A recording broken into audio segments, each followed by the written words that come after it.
Ang bawat paggising natin sa umaga ay isang napakagandang biyaya, kaya dapat lagi tayong nagpapasalamat sa bawat araw na ibinibigay ng Diyos sa atin. Kaya naman, manalangin tayo sa ngalan ng Ama na siyang lumikha ng langit at lupa. Amen. Ama naming makapangyarihan sa lahat, maraming salamat po sapagkat ginising mo ako ngayong umaga. Isang bagong araw na naman ang aking haharapin. At dahil dito, lubos-lubos ang aking pasasalamat. Sa unang mga sandali ng aking araw, nais kong mapuspos ng iyong biyaya at pagmamahal. Kaya narito ako upang makapiling ka sa panalangin. Bantayan mo ako at gawing ligtas sa buong maghapong ito. Ilayo mo ako at ang aking pamilya sa anumang masama. Maituon ko nawa ang aking pag-iisip, pananalita at asal tungo sa iyo.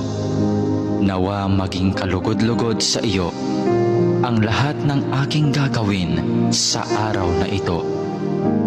Panginoon ko at Diyos ko, naniniwala at nananalig ako na naririto ka at kapiling ko sa mga sandaling ito, na nakikita mo ako at iyong naririnig ang aking mga daing, mga kahilingan at mga panalangin.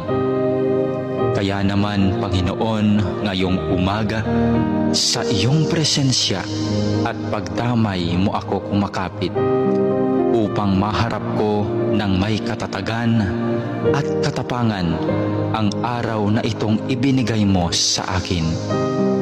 Mapagmahal na Panginoong Diyos, na nalaman kong mahal mo ako at binabantayan mo ako palagi.